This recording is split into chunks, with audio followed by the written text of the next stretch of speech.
Imagine sitting in a completely empty restaurant, just you and your spouse, when a family of three sits down behind you. Everything seems harmless until their toddler starts pulling on your wife's hair and the parents do nothing. Not a word, not a glance. I was livid. But what happened next? It was petty, it was absurd, and it was completely satisfying. If you've ever felt ignored, disrespected, or powerless in a public situation, this story is going to hit hard. Hit that like button, subscribe, and buckle up, because this is one of the most satisfying little revenge stories you'll ever hear. It started like any other lunch. My wife and I decided to grab a quick bite at Taco Bell. Now, I'm not trying to make this about the restaurant. It could have been anywhere, but for context, it was empty. Completely empty. The kind of place where you could practically hear your own thoughts echo. We chose a table, set our bags down, and began chatting about our latest home project, a small renovation we'd been obsessing over. The atmosphere was calm, almost peaceful. That's when they walked in. A family of three. Mom, Dad, and a tiny toddler. They didn't make a scene. They didn't look at us. But the second they sat behind us, that calm, quiet lunch became a test of patience I didn't know I had. The little kid, maybe 2 or 3 years old, decided my wife's hair looked like the perfect toy. He stood up on his seat and started leaning over, tugging and grabbing at it.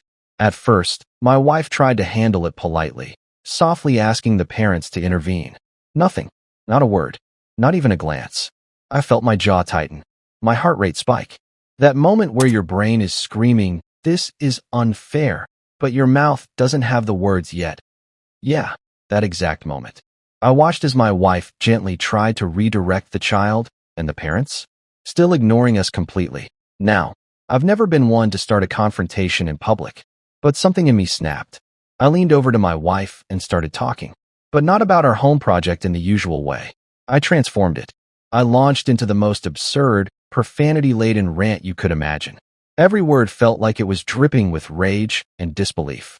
I was describing, very loudly, for everyone to hear, our gardening project, except instead of normal words, it came out like this. I'm going to F the fuck out of the motherfucking lawn tomorrow, and those goddamn weeds better GTFO, or I'll RIP their weed mothers. Yes, it was ridiculous. Yes, it made no logical sense. But it worked. I could see the father's eyes widen from the corner of my vision. He shot me that look, the one that says, "What the hell is wrong with you?" But I just smiled and continued. I didn't lower my voice. I didn't apologize. The longer I spoke, the more the tension in the restaurant shifted. The once empty space now felt like a stage, and I was putting on a show. My wife stifled a laugh and shook her head at me, but I didn't stop. And then the magic moment happened. The family abruptly packed up, moving to the farthest table they could find. Still in the restaurant, but now distant. They were avoiding me. They couldn't bear the verbal storm I had unleashed. I felt a wave of satisfaction wash over me. My pulse slowed, and my chest that had been tight with frustration now expanded with relief. It was petty. It was absurd. But it was also earned.